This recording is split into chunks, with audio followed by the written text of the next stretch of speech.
kahapon nabanggit na si Attorney Hua, magaling na abogado siya, ay pumunta sa COA, tama, para makipag-usap tungkol doon sa sinasabing audit query.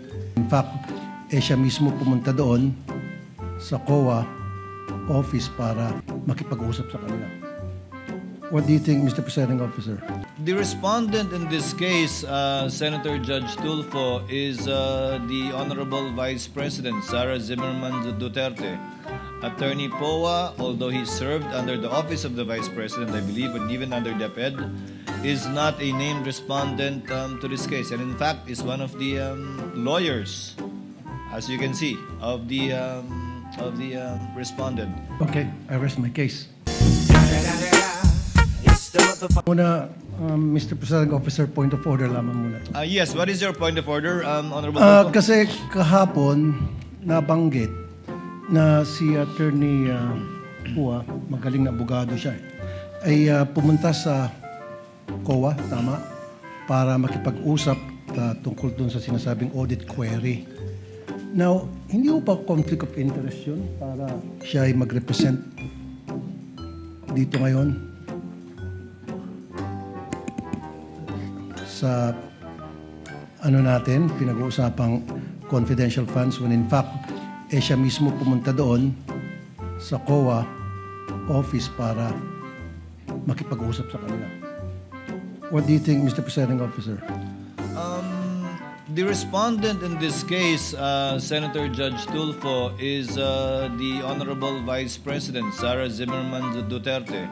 Attorney Poa, although he served under the office of the Vice President, I believe, and even under DepEd, is not a named respondent to this case, and in fact is one of the lawyers, as you can see, of the respondent.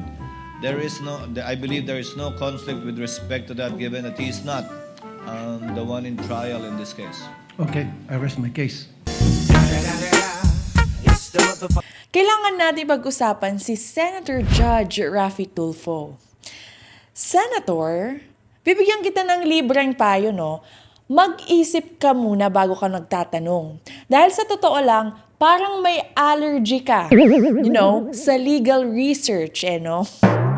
Nag-init ang ulo mo, pilit mong pinipilit na may conflict of interest daw si Attorney Michael Poa dahil nakipagpulong nga daw siya sa COA.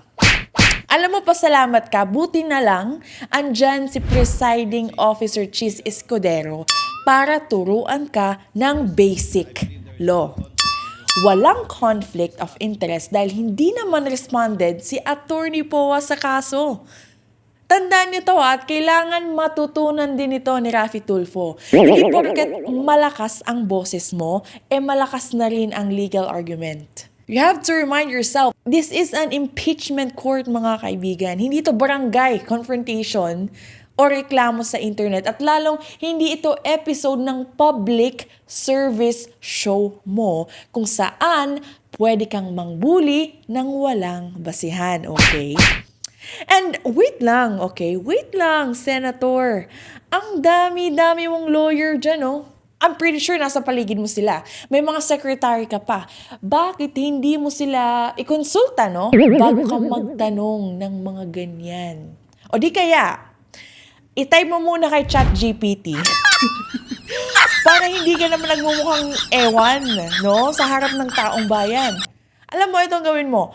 Gayahin mo si Panfilo Lacson. Kapag hindi sigurado sa issue, tikom ang bibig, tahimik, nag-uobserba. O kaya naman, kapag tapos na ang 2 minuto, umaalis agad. Pagka kasi nag-acknowledgement receipt, no? Halimbawa, bumiyahe, meron ding informant yung informant, ginasusan, o bumili ng sigarilyo sa sari-sari store, nagkape, kasi kausap yung informant. Wala ka makikitang... Oh, thank you, Mr. President. Kindly wind up, Senator Lacson. Pati ako nabitin eh. Alam mo, mag-aral ka muna para hindi ka na kailangang itama ng cheese sa harap ng buong sambayanan.